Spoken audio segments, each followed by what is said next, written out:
नमस्कार दोस्तों, आज हम लोग बात करने वाले हैं निफ्टी के वीकली एनालिसिस के बारे में, जहां पे अपन लोग आने वाले वीक में कौन से लेवल इंपॉर्टेंट होने वाले हैं अपने मार्केट के लिए, कौन से लेवल के टूटने पे अपने को करना है सिर्फ वेट और कौन से लेवल के पास आने पे अपने को करना है सिर्फ बाइंग।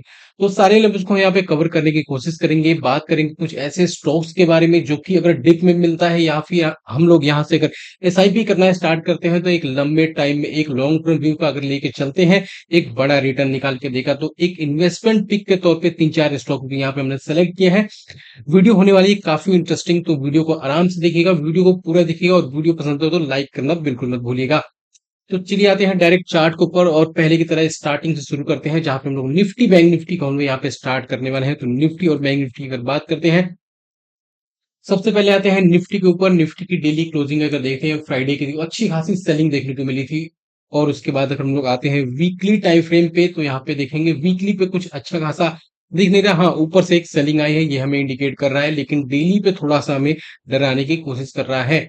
तो अब यहाँ पे सपोर्ट की बात करते हैं, तो जैसा कि उस दिन टेलीग्राम में डाला था कि सपोर्ट क्या बनता है निफ्टी का अगर अच्छी खासी सेलिंग आती है शॉर्ट टर्म में। तो अगर शॉर्ट टर्म में अपने पास अच्छी खासी सेलिंग आती है तो अपने पास जो लेवल निकल के आता है वो होगा 23,500 से लेकर 23,300 का लेवल। मतलब ये जो 200 पॉइंट का जो रेंज होने वाला है, ये एक बहुत अच्छा खासा सपोर्ट होने वाला है निफ्टी के लिए, जिसको ब्रेक नहीं करना चाहिए। लेकिन अगर इसी किसी प्रकार से ब्रेक कर दी है और नेक्स्ट डे अगर सस्टेन करना स्टार्ट कर देती है, तब यहाँ से मार्केट जाएगी एक अच्छे खासे फॉल की तरफ। तो ध्यान रखना है ये ब्रेक ना हो। और एक लक्ष्मण लिखा है जो हमने खींची है, तो थोड़ा सा लेके नीचे आते हैं।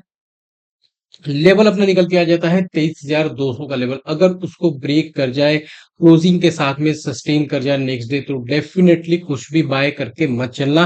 लॉन्ग टर्म के लिए एक बार होल्ड कर लेना अपने पैसों को, और एक डिप का अच्छे खासे डिप का वेट कर लेना, क्योंकि उसके बाद छोटा सा सपोर्ट ये हो जाएगा और उसके बाद हो सकता है मार्केट सीधा एक बड़े रेंज को तोड़ती हुई यहाँ के आसपास चलती हुई नजर आ जाए। तो ध्यान रख के चलना है अपने को।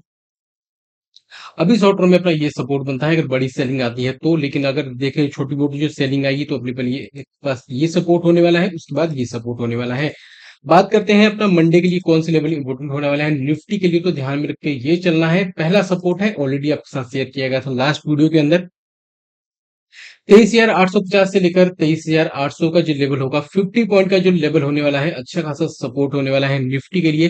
तो ये लेवल ध्यान में रख के चलना है। लेकिन उसके बाद भी अगर बिकवाली यहाँ पे जारी रहती है तो अपने को ध्यान में रख के चलना है इस लेवल के बारे में, जहां पे देखते हैं तो 23,730 से लेकर 23,650 का जो लेवल होगा, वो ठीक ठाक सा सपोर्ट लेवल निकल के आता है। बाकी उसके नीचे अगर मार्केट सस्टेन करती है तो टेलीग्राम में आपके साथ हम लोग शेयर करेंगे।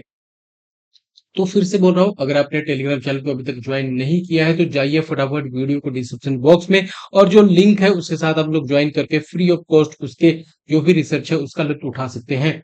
अब बात करते हैं निफ्टी के बारे में। निफ्टी ने एक अच्छे खासे रेंज को ब्रेक डाउन किया है। अब ब्रेक डाउन करने के बाद एक ये जो लेवल निकल के आता है अपना अपना ये जो एक लेवल निकल के आता है, वो एक अच्छा खासा हर्डल बन के आएगा, जिसको हम लोग यहाँ पे रेड कलर से आइडेंटिफाई कर देंगे। एक अच्छा खासा हर्डल मतलब रेजिस्टेंस निकल के आएगा, जिसका लेवल होने वाला है 24,180 से लेकर 24,100। मतलब 80 पॉइंट का जो रेंज होने वाला है वो निफ्टी के लिए बहुत अच्छा खासा रेजिस्टेंस साबित होने वाला है। तो अगर कोई भी बाइंग के साइड में अगर जाते हैं आप लोग निफ्टी में, फ्रेश ब्रेकआउट की तरफ जाते हैं, तो अपने को ध्यान रख के चलना है 24,180 के ऊपर। जब तक 10 से 15 मिनट की क्लोजिंग ना मिल जाए और 15 मिनट अगर सस्टेन करती हुई ना दिखे, तो ध्यान रखना कोई भी बाइंग नहीं करनी है, क्योंकि वहां से एक बड़ा ट्रैप देखने को मिल सकता है अपने को। ध्यान में रख के चलना है। लेकिन यहाँ पे अगर देखते हैं निफ्टी के लिए, अगर कोई भी डाउनफॉल देखने को मिलता है, गैप डाउन देखने को मिलता है, एक छोटा सा सपोर्ट अपने पास ये कायम है, जो कि 23,950 से लेकर 23,910 का लेवल होगा। अगर यहाँ सपोर्ट लेकर ऊपर जाती है, यहाँ के आसपास अगर जाती है, तो डेफिनेटली यहाँ पे हम लोग दोबारा से शॉर्ट पोजीशन बनाने की कोशिश करते हैं, फाइव पोजीशन बनाने की कोशिश कर सकते हैं। 5 मिनट के टाइम फ्रेम पे जाके थोड़ा सा कंफर्मेशन लेंगे और वहां से अच्छा खासा दोबारा फॉल देखने को मिल सकता है। तो सपोर्ट अपने पास ध्यान रखे चलना है। रेजिस्टेंस एक ही होने वाला है, क्योंकि market already all time high पे ट्रेड कर रही है। अब बात करते हैं एक बार बैंक निफ्टी के चार्ट के ऊपर। अब बैंक निफ्टी के चार्ट को देखें तो बैंक निफ्टी तो ऑलरेडी काफी लास्ट जो अपना थर्सडे था वहीं से अपने को ये दिखा रहा था कि एक थोड़ी सी बियरनेस यहाँ पे रेडी है। अब बियरनेस की बात करते हैं तो मार्केट जैसा कि बैंक निफ्टी ने क्लोजिंग दिया है 52,342 पे। अब जरूरी लेवल्स क्या बन जाते हैं, अगर आपने को जाना है एक फ्रेश ब्रेकआउट की तरफ तो बहुत ज्यादा जरूरी है बैंक निफ्टी को इसके ऊपर सस्टेन करना, क्लोजिंग के साथ में सस्टेन करना, जिसका लेवल निकल के आता है अपना राउंड फिगर में ये आने वाला है 53,190 का। जब तक उसके ऊपर सस्टेन ना करे बैंक निफ्टी तब तक अपने को बाइंग के साइड में नहीं जाना है, क्योंकि हो सकता है कि यहीं से बैंक निफ्टी में रिवर्सल देखने को मिल जाए और बैंक निफ्टी ही हो सकता है कि पूरे मार्केट को यहाँ से क्रैश की तरफ लेके चली जाए। तो बैंक निफ्टी के साथ अपना एचडीएफसी बैंक में लीड कर रहा है, जिसकी बात हम लोग आगे करने वाले हैं। क्लोजिंग देखने को मिली है 52,342 पे। अब एक छोटा सा सपोर्ट था जिसको इसने ब्रेक कर दिया है।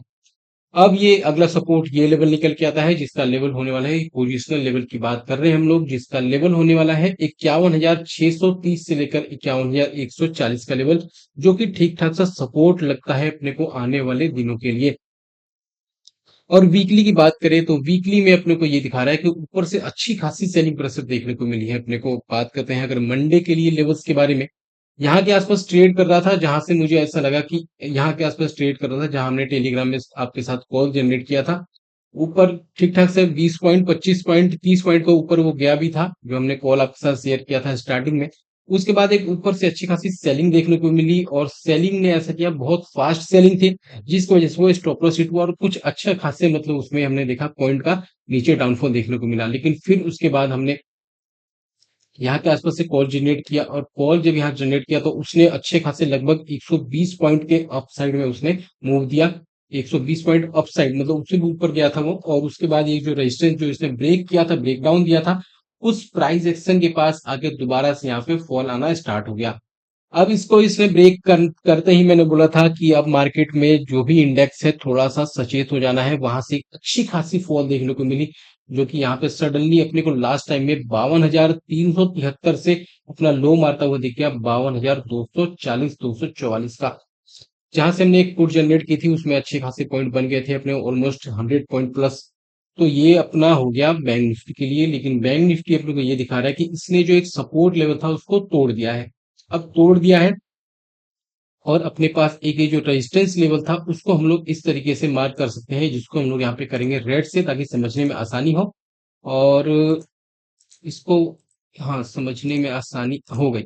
अब ये अपना जो रेजिस्टेंस होने वाला है बैंक निफ्टी के लिए मंडे के लिए, अपना रेजिस्टेंस होगा 53,190 से लेकर 52,920 का जो लेवल होगा वो बहुत बड़ा हर्डल होने वाला है। जब तक उसके ऊपर क्लोज ना करे अपने को बाइंग के साइड में नहीं जाना है। क्लोजिंग का मतलब इसके ऊपर क्लोज ना करे 53,190 के ऊपर, और इस रेंज में जाना है। तो जैसे जाती है बैंक निफ्टी तो थोड़ा सचेत होकर ट्रेड करना है, और बेटर होगा कि इसको आप लोग अवॉइड करके चले। अगर यहाँ पे बेयरिश पैटर्न कोई भी बनाता है तो डेफिनेटली पुट के साइड में जा सकते हैं, क्योंकि यहाँ पे एक रेंज का इसने ब्रेकडाउन दिया है। अगले सपोर्ट के, छोटे मोटे सपोर्ट की बात करते हैं तो अगला सपोर्ट ये निकल के आता है, जो कि 52,100 से लेकर 52,000 का लेवल होगा। मतलब जो 100 पॉइंट का रेंज होने वाला है एक सपोर्ट लेवल निकल के आता है। और अगर बड़ी बिग वाली आती है तो अपने पास जो लेवल निकल के आते हैं वो यहाँ तक के लेवल देखने को मिल सकते हैं। जिस रेंज की बात करता हूं मैं वो होगा 51,630 से लेकर 51,150 का जो लेवल होगा वो ठीक ठाक सा सपोर्ट निकल के आ सकता है बैंक निफ्टी में।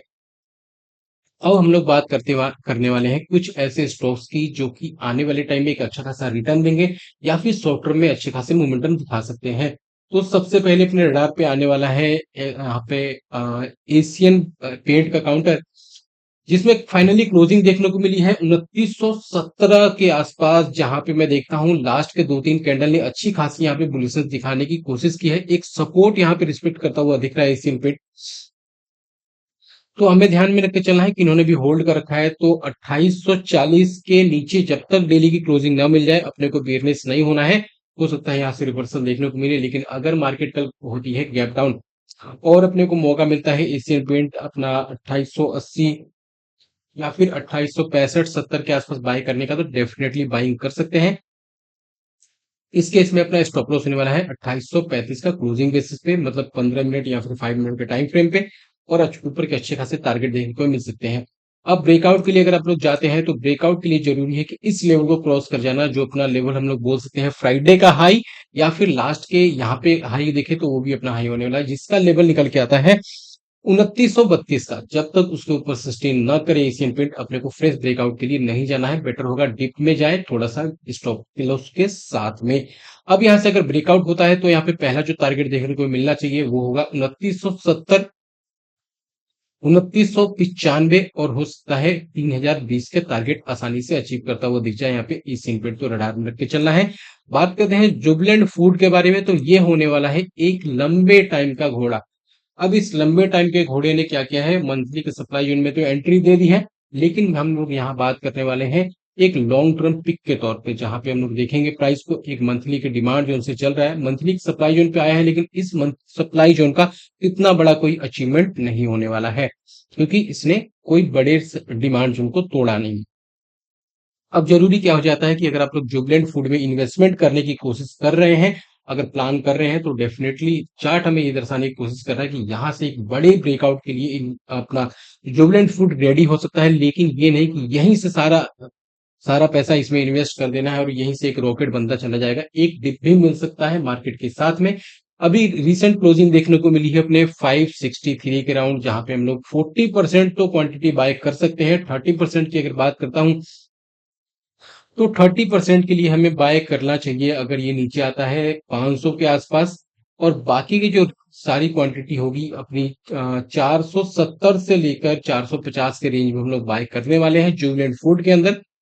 स्टॉप लॉस की बात करता हूं तो स्टॉप लॉस अपना होगा 400 से लेकर 405 का डेली क्लोजिंग बेसिस पे होने वाला है। और टारगेट की अगर मैं बात करता हूं तो इसमें पहला टारगेट निकल के आता है 620 से लेकर 650 का, और 655 को लेवल को जैसे ही क्रॉस करता हुआ दिखेगा अपना जुबिलेंट फूड, आने वाले टाइम में अपने को 700 से लेकर 780 और 800 प्लस के टारगेट आसानी से मिलने चाहिए यहाँ पे जुबिलेंट फूड में। इसको रडार में रख के चलना है एज अ इन्वेस्टमेंट पिक। बात करते हैं अपने नेक्स्ट स्टॉक के बारे में, जिसका नाम होने वाला है इन्फोसिस लिमिटेड। रिसेंट क्लोजिंग देखने को मिली है 1566 पे। सपोर्ट लेवल की बात करता हूं तो सपोर्ट लेवल अपना निकल के आता है 1360, 1350 का। कोई भी डिप मिलता है अपने को बाय करते जाना है। स्टॉप लॉस अपना होने वाला है 1350 डेली क्लोजिंग बेसिस पे।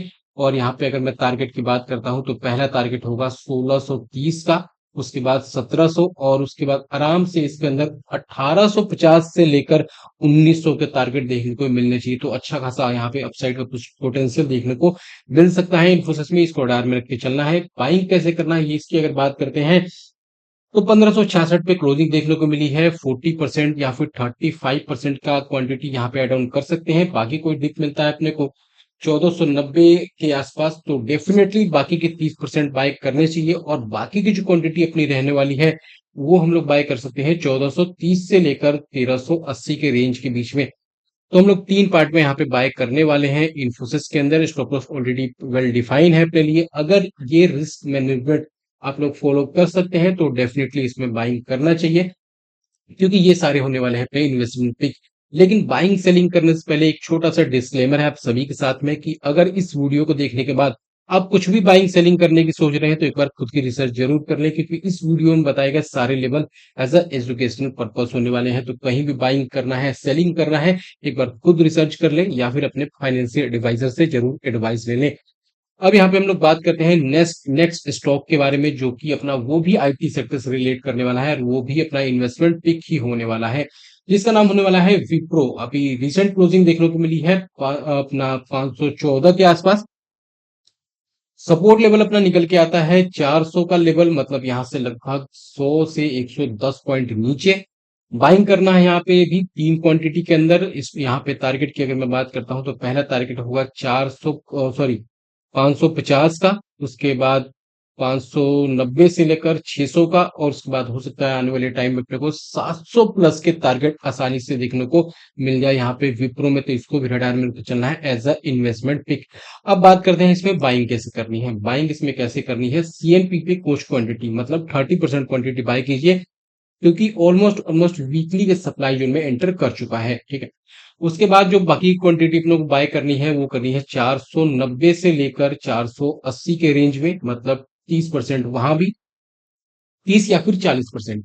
ये दोनों मिला के हो गए अपने 70%, हमने यहाँ बाय कर लिया, और बाकी जो क्वांटिटी अपने को बाय करनी है 30%, वो बाय करनी है अपने को 450 से लेकर 435 के रेंज के बीच में, और 400 का स्टॉप लॉस अपने को रख देना है। अच्छे खासे आने वाले टाइम में टारगेट देखने को मिल सकते हैं अपने को विप्रो में भी। बात करते हैं नेक्स्ट इन्वेस्टमेंट पिक के तौर पे, जिसका नाम होने वाला है यहाँ पे आंध्रा सुगर। अभी रिसेंट क्लोजिंग देखने को मिली है 116 पे, यहाँ पे 50% डेफिनेटली बाय करना चाहिए, और बाकी कोई क्वांटिटी अगर मौका मिलता है तो 98 से लेकर 101 के अराउंड अगर कोई भी डिप देखने को मिलता है तो डेफिनेटली आंध्रा सुगर में बाय करना चाहिए। स्टॉप लॉस की मैं बात करता हूं तो 80 का स्टॉप लॉस होने वाला है डेली या फिर वीकली क्लोजिंग बेसिस पे। टारगेट की मैं बात करता हूं तो टारगेट आसानी से यहाँ पे अचीव होने चाहिए, शॉर्ट टर्म में तो यहाँ पे आसानी से अचीव होने चाहिए। यहाँ पे 130 के, और उसके ऊपर देखेंगे तो 145 से लेकर 147 का अगला टारगेट होगा। उसके बाद 160 और 170 प्लस के टारगेट यहाँ पे बड़े आसानी से अचीव होने चाहिए आंध्रा शुगर में। तो ये बेस्ट स्टॉक होने वाला है शुगर कंपनी से, जो कि अपना इन्वेस्टमेंट पिक के तौर पे यहाँ पे एसआईपी कर सकते हैं। अब यहाँ पे कैसे करनी है बाइंग, ऑलरेडी बता दिया है, दो पार्टों में बाय करना है, CMPP 50 और लास्ट के यहाँ के आसपास 50। बात करते हैं अगले स्टॉक के बारे में, ये भी अपना इन्वेस्टमेंट पिक होने वाला है, क्योंकि मंथली क्लोजिंग थी, क्वार्टरली क्लोजिंग थी, इन लोगों ने वीकली क्लोजिंग थी, इसने अच्छे खासे पैटर्न बनाए हैं, स्टॉक सिलेक्शन का अच्छा खासा मौका मिला है। तो अगर आपने अभी तक कोई रिसर्च नहीं किया है तो आप लोग भी जाके कर सकते हैं अपने रिसर्च से अकॉर्डिंग, क्योंकि ये जो क्लोजिंग हुई है ये अच्छे खासी कैंडल को दर्शाती है। अब बात करते हैं इंफ्रा सेक्टर से एक और स्टॉक सिलेक्ट करने का, जहां पे हम लोग बात करेंगे आज रिलायंस की, रिलायंस इंफ्रा के बारे में। रिलायंस इंफ्रा की क्लोजिंग देखने की क्लोजिंग की अगर बात करते हैं तो ऑलमोस्ट ऑलमोस्ट 200 के आसपास क्लोजिंग देखने को मिली है। स्टॉप लॉस की मैं बात करता हूं तो स्टॉप लॉस होने वाला है अपना इस केस में 120 से लेकर 125 का डेली क्लोजिंग बेस पे। सीएमपी पे डेफिनेटली अपने को 50% या फिर 30%, सॉरी 50 या फिर 40% क्वांटिटी बाय करनी चाहिए। अगर मैं बात करता हूं बाकी क्वांटिटी कैसे बाय करनी है, तो बाकी क्वांटिटी के लिए हम लोग वेट कर सकते हैं 180 के अराउंड अगर आता है तो बाकी की 30% बाय कर लेना है अपने को, और उसके बाद जो बाकी की 30% रह जाएगी उसके लिए हम लोग वेट करेंगे 150 से लेकर 142 के आसपास का रेंज का। स्टॉप लॉस अपना ऑलरेडी डिफाइन हो चुका है। बात करते हैं टारगेट की, तो पहला टारगेट निकल के आता है 230 का, उसके बाद 265 से लेकर 300 का अगला टारगेट होगा, मतलब 300 का चौथा टारगेट निकल के आ सकता है। और उसके बाद अगर मैं बात करता हूं तो इसके अंदर कुछ ऐसा रोकने के लिए है नहीं, जो कि सीधा यहाँ पे 320 से लेकर 370 के लेवल, और हो सकता है लॉन्ग टर्म में अपने को 450 और 480 के नजारे दिखाता हुआ मिल जाए अपने को रिलायंस इंफ्रा, तो बिल्कुल भी अपने को सरप्राइज नहीं होना है। अब बात करते हैं अगले स्टॉक के बारे में, उससे पहले छोटी सी रिक्वेस्ट है गाइस, अगर आपने अभी तक हमारे चैनल को सब्सक्राइब नहीं किया है तो फटाफट चैनल को सब्सक्राइब कर दो, ताकि यूजफुल कंटेंट आपको डेली मिल सके। आपने अगर आपने वीडियो को लाइक नहीं किया तो फटाफट वीडियो को लाइक कर दो, ताकि आपके लाइक से हम लोग और भी कुछ अच्छे खासे प्रॉपर इन्वेस्टमेंट पिक आपके साथ शेयर कर पाए, और जाके जिन लोगों को भी इस टाइप की वीडियो की नीड है उनके साथ शेयर कर दो। तो अब हम लोग बात करने हैं वाले हैं अगले स्टॉक के बारे में। ऑलरेडी कुछ दिनों पहले ये स्टॉक आपके साथ शेयर किया था, और उसके बाद अच्छी खासी इसमें रैली भी देखने को मिली थी, ठीक है। लेकिन अब थोड़ा सा दोबारा से नीचे आ रहा है, पहला टारगेट जो दिया था ऑलरेडी हिट हो चुका है। अब यहाँ पे जो मैं बात करता हूँ लॉन्ग टर्म का इन्वेस्टमेंट किस प्रकार से बन सकता है, अगर मैं यहाँ पे स्टॉप लॉस की बात करता हूँ तो स्टॉप लॉस जो मेरा होने वाला है 750 का क्लोजिंग बेसिस पे होने वाला है। सीएमपी पे डेफिनेटली कुछ क्वांटिटी बाय करूंगा, कुछ क्वांटिटी अगर मेरे को 850 840 के आसपास आता है तो डेफिनेटली ऐड ऑन करने की कोशिश करूंगा। बाकी क्वांटिटी में 800 के आसपास ऐड करने की कोशिश करूंगा। यहाँ पे जो मैं टारगेट की बात करता हूँ तो टारगेट यहाँ पे अचीव होने चाहिए 1040 का पहला टारगेट, 1100 का अगला टारगेट, 1150 और 1200 प्लस के टारगेट यहाँ पे आसानी से अचीव होना चाहिए, और हो सकता है 1400 प्लस के टारगेट भी दिखा जाए। तो इसको अपने रडार में रख के चलना है, अगर रिस्क मैनेजमेंट अलाउ करता है तभी बाय करना है, अदरवाइज इग्नोर करना है। अब बात करते हैं अगले स्टॉक के बारे में, तो अपना अगला स्टॉक निकल के आता है एनर्जी सेक्टर से, जिसका नाम होने वाला है तमिलनाडु पेट्रो। रिसेंट क्लोजिंग देखने को मिली है अपने को 94.87 के आसपास। डेफिनेटली अपने को 40% क्वांटिटी ऐड ऑन करना चाहिए, बाकी क्वांटिटी अपने ऐड होने वाली है 86 के अराउंड, ठीक है, 86 के अराउंड बाकी क्वांटिटी ऐड होने वाली है। और उसके बाद अगर कोई डिप आता है 80 82 के आसपास तो ऐड ऑन करना चाहिए। स्टॉप लॉस की बात करता हूं मैं तो स्टॉप लॉस अपना 70 का होने वाला है डेली क्लोजिंग बेसिस पे। टारगेट की अगर मैं बात करता हूं तो टारगेट इसमें जो निकल के आते हैं, पहला टारगेट होगा 105 107 का। उसके बाद हो सकता है अपने को जो आने वाले टाइम में इसमें टारगेट देखने को मिले 122, और उसके बाद 135 से लेकर 140 के ऊपर के टारगेट अपने को देखने को मिल सकते हैं एक आने वाले टाइम में। ध्यान रखना, अभी तक जो हमने जुबिलेंट फूड से और टीएन पेट्रो तक जो भी स्टॉक सेलेक्ट किए हैं, ये सारे इन्वेस्टमेंट पिक होने वाले हैं। कहीं पता चलिए कि आप मंडे को बाय कर लो और सोचे कि ट्यूसडे को बेच दूंगा, तो ऐसा नहीं होने वाला है। इसमें मोमेंटम थोड़ी धीरे भी आ सकती है और हो सकता है कि मंडे के बाद ही आना स्टार्ट हो जाए। अब बात करते हैं हम लोग ओएनजीसी के बारे में। ओएनजीसी अब जो अपना होने वाला है, ये कोई इन्वेस्टमेंट पिक नहीं होने वाला है। ये अपना डेली वाइज जो रिसर्च होती है उसके बाद हम लोग उसी के बारे में हम लोग बात करने वाले हैं। ओएनजीसी ध्यान में रखकर चलना है। अच्छा खासा बेस बनाने के बाद अच्छा खासा मोमेंटम दिखाया है इसने थर्सडे वाले दिन, सॉरी फ्राइडे वाले दिन। एक इसका बेस बनता नजर आ रहा है 260 के आसपास। 260 के बेस के साथ में, मतलब 260 के स्टॉप लॉस के साथ में अगर यहाँ पे सीएमपी की कुछ क्वांटिटी एड ऑन कर सकते हैं, और कुछ अगर मौका मिलता है अपने को 265 260 के आस 265 268 के आसपास, तो डेफिनेटली एड ऑन करना चाहिए। एक बड़े ब्रेकआउट के संकेत दे रहा है ये ओएनजीसी। हो सकता है आने वाले टाइम में अपने को जो पहला टारगेट दिखा जाए वो 280 282 का पहला टारगेट हो सकता है कि मंथ एंड तक 290 से लेकर 300 के ऊपर के टारगेट दिखा सकता है ओएनजीसी। तो इसको रडार में रख के चलना है। बात करते हैं अपना अपना टाटा केमिकल के बारे में। टाटा केमिकल की बात करूं तो यहाँ पे अच्छा खासा लग रहा था, लेकिन मार्केट में थोड़ी सेलिंग आई, जिसका इसने पूरा सपोर्ट लिया। मार्केट में यहाँ से बाइंग आई तो इसने सपोर्ट नहीं लिया उतना, लेकिन जब मार्केट में थोड़ी सेलिंग देखने को मिली तो इसने पूरा सपोर्ट किया मार्केट को, और अच्छा खासा इसने लेवल तोड़ दिया। लेकिन अब यहाँ हमने कॉल भी जनरेट किया था जिसका स्टॉप लॉस हुआ है। हाँ, जो गलतियां होती है उसे एक्सेप्ट करना चाहिए। उस दिन हमने टेलीग्राम में भी कॉल दिया था एक बैंक निफ्टी का, उसका स्टॉप लॉस हुआ। हाँ, एक्सेप्ट करना चाहिए। स्टॉप लॉस भी होते हैं गाइस। स्टॉप लॉस नहीं होंगे तो ऐसा नहीं होगा कि हमने सारे पैसे एक ही कॉल में लगा दिए, वहां से कॉल डबल होते चले। स्टॉप लॉस भी होते हैं, और कोई जानबूझ के स्टॉप लॉस नहीं करवाता। रिसर्च होती है, कभी कभार नहीं काम करती है, कभी कभार ट्रैपिंग भी होती है। जिनका लॉस होता है उनके लिए सॉरी। हम लोग कोशिश नहीं करते कभी भी कि आपका कभी भी लॉस हो। हम अपना बेस्ट रिसर्च आपके साथ शेयर करने की कोशिश करते हैं, लेकिन मार्केट में अगर सडनली वहां से टर्न अराउंड हो जाता है तो मार्केट के साथ में स्टॉक भी वहां से नीचे या फिर ऊपर चले जाते हैं। तो इसलिए बोलता हूँ कि थोड़ा सा आप भी सीख लिया करो। और बाकी जो है, अगर आपके लॉस हुए हैं तो हमें मैसेज कर सकते हो। बाकी अगर कोई भी ट्रेड ऊपर जाता है नीचे जाता है, अगर आपने कोई बाई की है, थोड़ा अगर प्रॉफिट दे रहा है, 2000 3000 देने लग रहा है, तो एक बार स्टॉप लॉस को ट्रेल जरूर करना चाहिए। और स्टॉप लॉस ट्रेलिंग में इसलिए करता हूँ क्योंकि जिनका लॉस हो जाता है, अगर वो स्टॉप लॉस ट्रेल कर लेते हैं ना, तो उनका फिर लॉस नहीं होता। एटलीस्ट 2 3 हजार का प्रॉफिट लेके ही जाते हैं वो। तो उसी तरीके से हम लोग बात कर रहे हैं टाटा केमिकल के बारे में। तो टाटा केमिकल हमने यहाँ पे दिया था और कुछ लोग तो निकल गए थे, लेकिन मुझे लगा कि यहाँ पे रिवर्स कर जाएगा, लेकिन ये रिवर्स नहीं किया। इसने फिर यहीं से अच्छा खासा डाउन दे दिया, जिसमें ठीक ठाक सा हमारे एक मेंबर का लॉस हुआ था। जल्दी से जल्दी उनको हम लोग एक रिकवरी कॉल जरूर प्रोवाइड करने की कोशिश करेंगे। और बाकी ट्रेड अच्छे खासे चले थे, लेकिन वो बेचारे इसमें फंसे रह गए थे, इससे तो उन्होंने कोई अगला ट्रेड नहीं लिया था। अब टाटा केमिकल तो स्टॉप लॉस तो करवा चुका है, उतना अच्छा खासा मूड तो नहीं बनता है, लेकिन फिर भी ये अच्छा लग रहा है दोबारा से चार्ट पे। क्लोजिंग देखने को मिली है 1103 के आसपास। और सपोर्ट लेवल की अगर बात करता हूं तो सपोर्ट लेवल ऑलरेडी, ये जो सपोर्ट था उसको प्रॉपर तरीके से ब्रेक तो नहीं किया है, लेकिन हाँ, बंदों को नुकसान तो इसने जरूर करवाया है, तो दिल तो दुखा है। तो अगर मैं बात करता हूँ सपोर्ट लेवल की, तो सपोर्ट लेवल अपना निकल के आता है अपना 1085 1080 का। कैश की बात कर रहा हूं मैं। और जैसे ही अपना ये रिसेंट ये जो हाई था, इसको अगर ये क्रॉस करता हुआ दिखेगा, जो अपना 1125 का था, उसको जैसे क्रॉस करता हुआ दिखेगा, एक बड़े ब्रेकआउट का संकेत दे रहा है ये टाटा केमिकल। तो इसको रडार में रख के चलना आप लोग। टाटा केमिकल क्या, मतलब केमिकल स्टॉक ही यहाँ से एक थोड़े बड़े रडार टाइप के दिख रहे हैं, जैसे दीपक नाइट्रेट हो गया, एसआरएफ हो गया, ये सारे स्टॉक ठीक ठाक से लग रहे हैं अपने को। तो आने वाले टाइम में अपने को 1150 से लेकर 1160 के टारगेट, और ऊपर 1180 और 1200 के टारगेट भी देखने को मिल सकते हैं यहाँ पे। तो रडार में रख के चलना टाटा केमिकल को। बात करते हैं आईआरसीटीसी के बारे में। किसी ने पूछा था कि इसमें क्या करना चाहिए।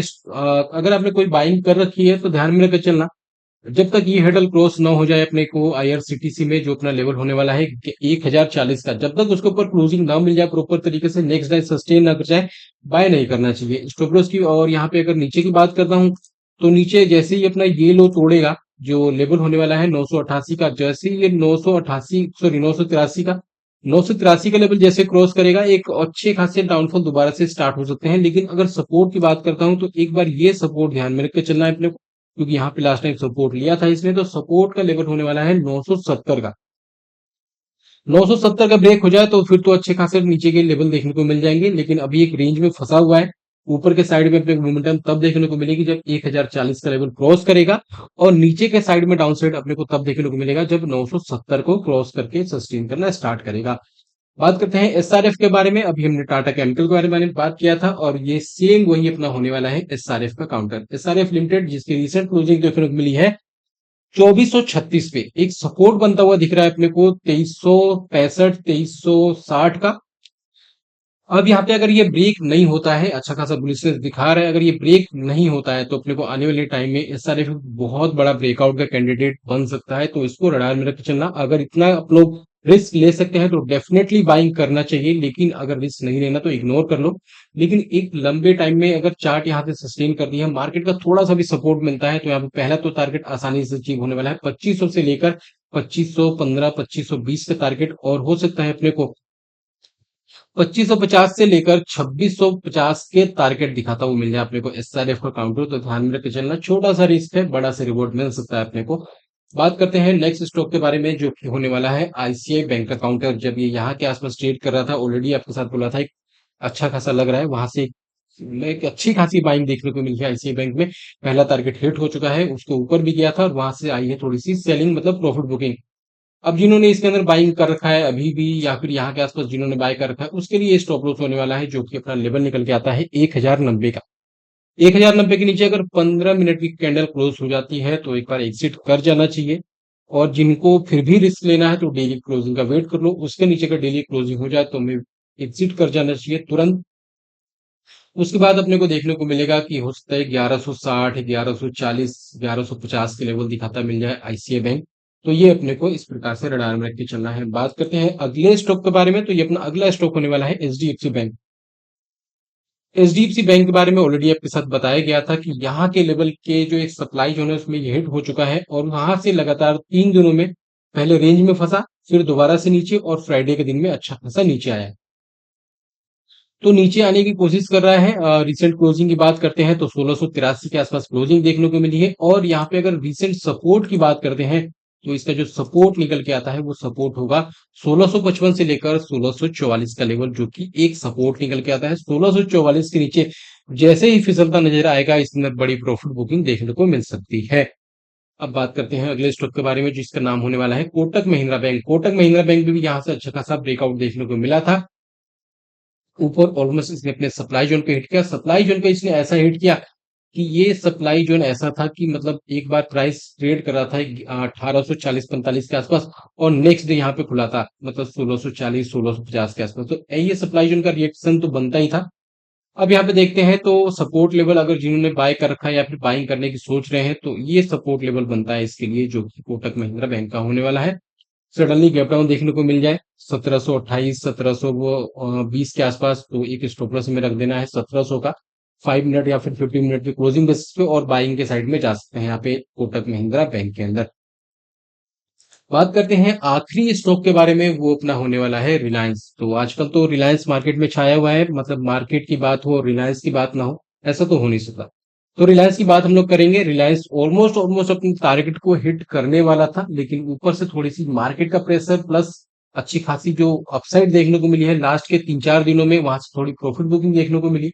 तो अपना इसने हाई बनाया 3162 का, क्लोजिंग देखने को मिली 3130 के आसपास।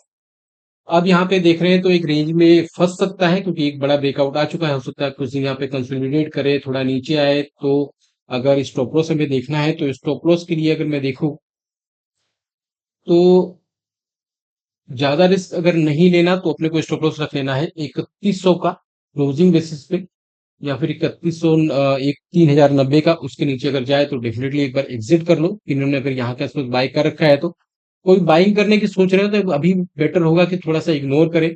कोई डिप मिलता है अपने को 3030 के आसपास 3020 के आसपास, तो आप लोग बाय कर सकते हैं। और अगर बहुत ज्यादा रिस्क लेना ही नहीं है, थोड़ा अच्छे लेवल में बाय करना है, तो अपने पास जो लेवल होने वाला है उसका लेवल होगा 2940 से लेकर 2900 का जो लेवल होगा वो अच्छा खासा बाइंग लेवल निकल के आता है। स्टॉप लॉस की बात करते हैं तो 2830 2835 का स्टॉप लॉस होने वाला है रिलायंस के अंदर। तो गाइस ये थी अपनी रिसर्च आने वाले वीक के अंदर। वो भी जो भी रिसर्च है, जो इन्वेस्टमेंट पिक है या फिर जो भी हमने मार्केट का व्यू बताया आपको पसंद आया होगा। अगर मार्केट का व्यू पसंद आया, वीडियो पसंद आई, थोड़ा सा भी कुछ सीखने को मिला है तो गाइस वीडियो को लाइक कर दो, चैनल को सब्सक्राइब कर दो और इसी प्रकार के वीडियो के लिए हमारे साथ बने रहिए। चलिए मिलते हैं नए वीडियो में नए टॉपिक के साथ में, तब तक के लिए bye, take care and keep watching my videos.